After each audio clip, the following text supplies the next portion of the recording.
I have waited 14 years for this, an actual Super Meat Boy sequel that isn't an Autorunner crap or Tetris that whatever the hell was this abomination. And even if Super Meat Boy Forever wasn't really particularly a bad game per se, it wasn't really a Super Meat Boy game we all wanted. And playing the first Super Meat Boy back in a day was something special. And yes, I said I've waited 14, not 16, because I've played this game when it was added in Humble Bundle that exposed me to actually a lot of great indie games back in the day before IGN decided to buy it and completely ruin the idea of it. So we waited for an actual second game that would at least have the same spirit that the original game had, and all of a sudden, here it is, Super Meat Boy 3D.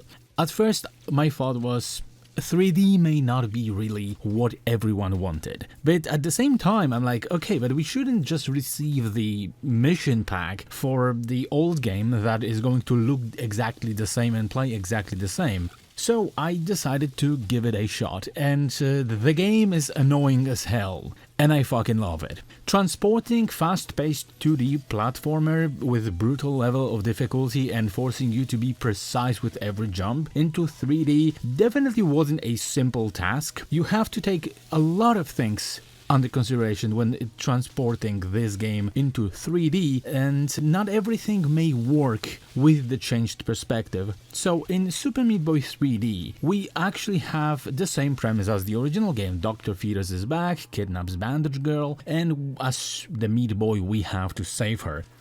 The game itself features 5 worlds, 15 levels each, plus the boss fight at the end. And it's a bit less than the original game, because the original game had 20 levels per world, and at the same time it also had the end, which was the additional world that was the ending of the game that had 5 levels. Unfortunately, we also don't have anything additional like we had in the original game. When you finish the OG game, you would unlock the 7th world, which was called Cotton Valley, and you played as Bandage Girl, and the scenario was reversed, so Bandage Girl was actually the one saving the Meat Boy, and in here we have nothing like that. You finished the game, no additional things. However, I felt like Super Meat Boy 3D levels at the same time felt a little bit longer than the SMB, the OG edition ones. So for an example, in the original Super Meat Boy you would have a lot of the levels that were like 10 to 15 seconds long, and this one kinda have less of the shorter ones but more of the longer ones. You of course also collect bandages, which on each level you can actually collect the bandages, and as much of the bandages you are going to collect, you unlock additional playable characters,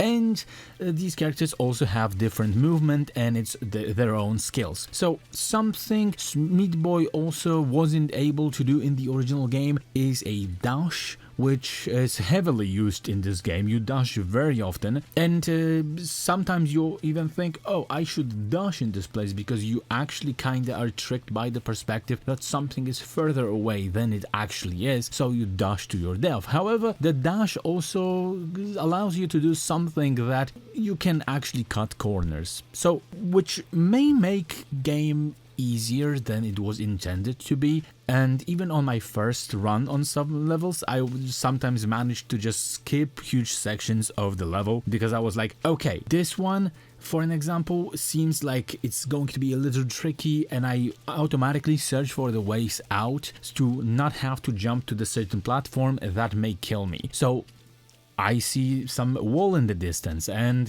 with the dash I can actually manage to jump onto that wall and skip the huge chunks of the level, which also allows me to get the better rating, because you also get rating for your performance and you get A+, which allows you to replay the same level in the Dark World, which the original game also had it, and just like in the original game, some levels have more traps added to them, and other levels are completely unrecognizable. And yeah, Finishing the Dark World, it's the same as in the OG game. It gives you a so-called real ending.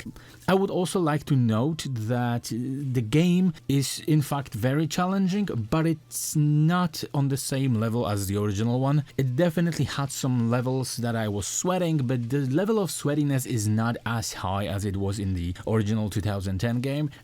You will, like for an example, still find some levels that will kind of make you want to shut down the game, but not in the same way rage-inducing as the original game. And also there are special levels, like you can find like warp zones inside levels. They're kind of really well hidden, so like I missed them on my initial run completely and I had to go back and search for them. And those are some pretty creative levels. Those are not levels like we had in the original game. They are kind of like changing the genre, like sneaking missions or stuff like this.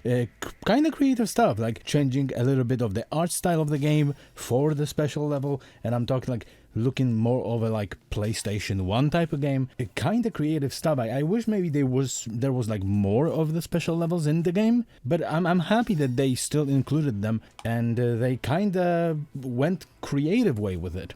And the stealth one, for an example, was a parody of Solid Snake, so like that's pretty cool.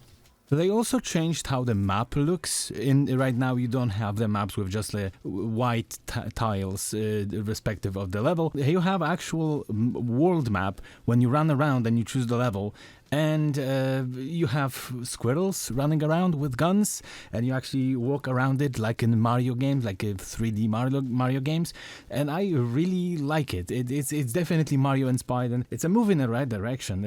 Graphically, I really did like this style. It's really like cartoony. I like the animated 3D cutscenes. The levels are very colorful, and the game has very rich color palette. And one thing that I can say, this game is on Unreal Engine 5. It has no frame drops, no stutters. It runs perfectly. People who made this game knew how to use the engine and they used it in the right way. The game looks great in my opinion. Some people have certain objections to the fact how the game looks because maybe they wanted to keep it more simplistic like the first game looked. This one, I personally really liked the style of the game. And playing the game, I was also never tired by the music.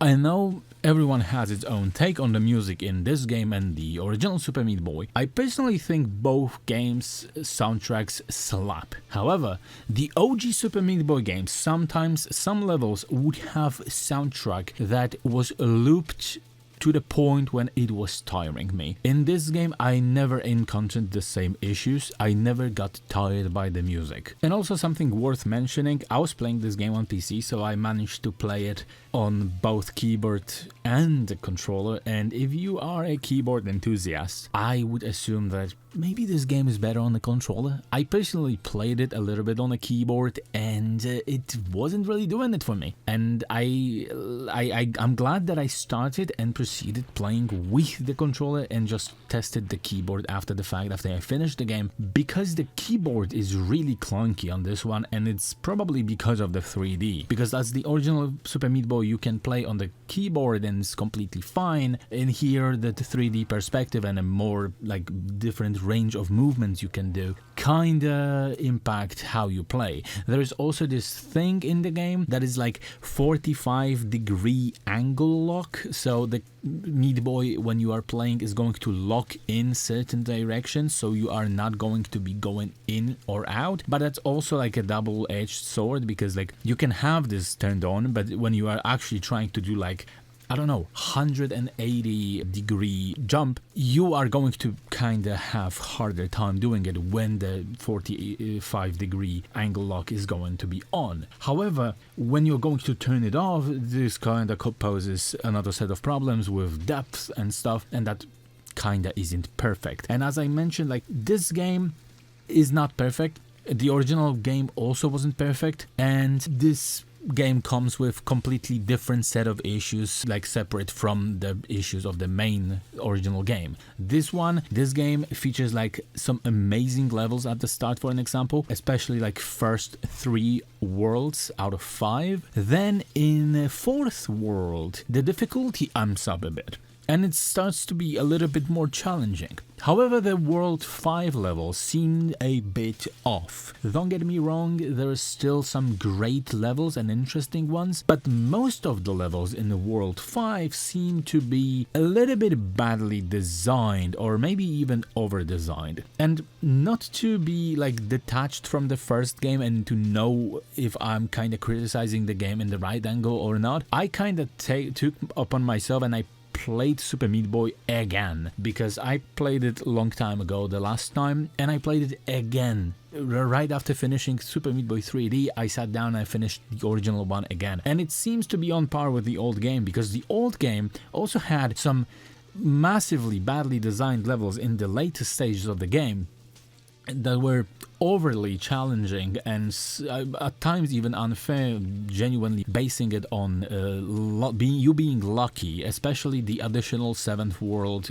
of Cotton Valley when you play as the Bandage Girl. In this one, there are also levels that seem to be a little bit luck based. So those levels can be like described as badly designed, or like I and probably many others can think of them as bad levels, but at the same time, this is a Super Meat Boy game, and the game has to be challenging to the point like it's going to make you mad. It's literally a like rage bait game and trial and error video game. So like it requires from you a lot of tries to get things right. So for some people it's going to be a plus that there are overly like over-designed hard levels, but for other ones this may be a huge turnoff.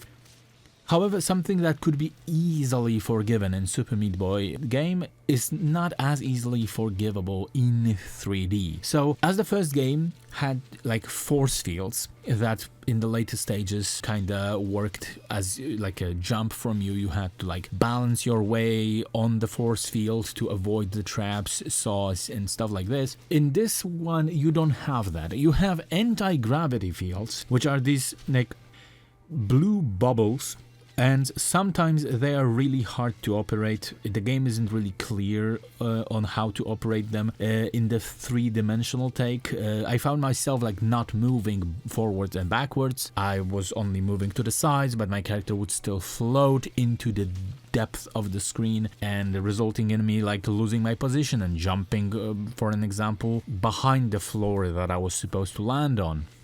Or for an example, there are also projectiles in the game, and in here there are bugs. So OG game had missiles and these black demons that were like crashing and spitting out additional set of mini demons. Well, in here the bugs are exploding, and sometimes they are obstructing your view and you can't really see anything what is happening on the screen, especially in the moment when the game is actually like in the third person perspective mode, when the camera is like behind you and you have to go in the way of the inside of the screen, and the game doesn't really give you like a isometric point of view on the map or something. These blob of worms actually kind of go into your view, and sometimes you don't see where your character is actually standing. And speaking of the camera work, this is kind of something that is the biggest criticism of the game. The camera is actually the biggest boss of the entire game. The perspective is locked, and I'm not talking about the camera not moving because it clearly is following you, but camera is static and it doesn't change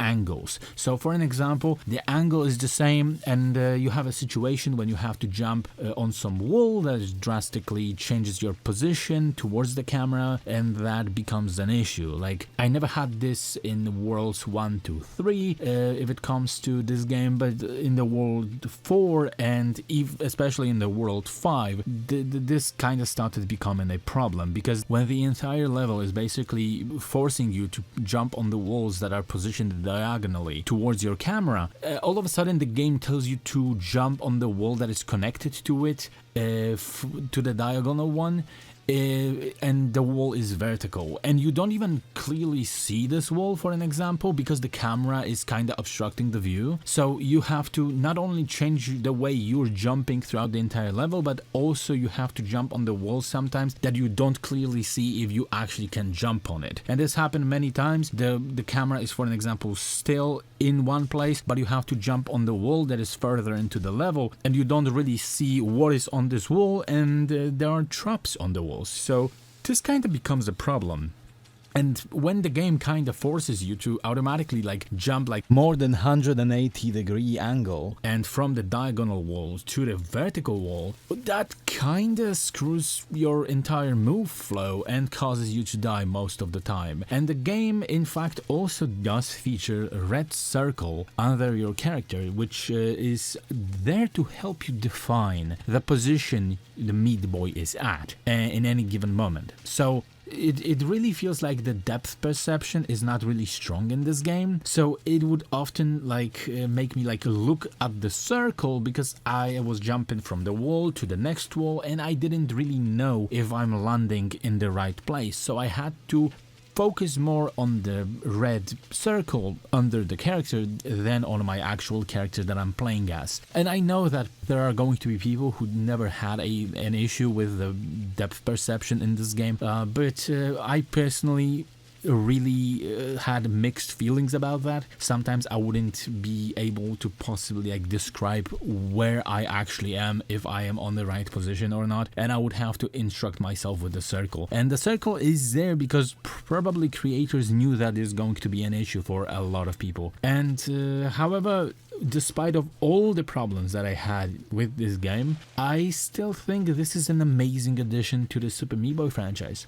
If you liked the original game, this seems like a no-brainer. It's a game that you will probably enjoy and it's definitely worth your time. And if you don't know still, it's definitely worth giving it a shot. The price may be steep for some people. It's like $25 and it still contains only 5 worlds, 15 levels each, and of course dark world versions of the levels that you have in the game. However, it's still less than the original game, and of course no additional worlds like Cotton Valley or even like a Super Meat World stuff that was also present in the OG game. Although, like, looking at the fact that Cotton Valley was the levels in Cotton Valley were so rage-inducing, maybe that's not such a bad thing that it's not present in this one. However, it's still less content. So if it's a too steep price for you, for an example, this game is also included in Game Pass.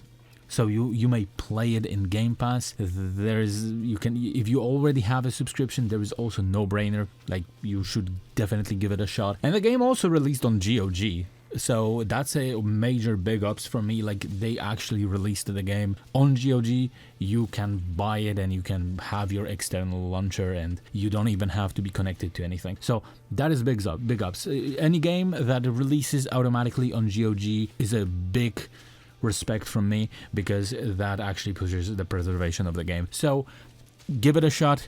Definitely worth it. If you loved Super Meat Boy 1, you should like it, unless you're really discouraged by the 3D perspective. However, I would still encourage you to give this game a shot, especially if you love Super Meat Boy. And that is going to be it.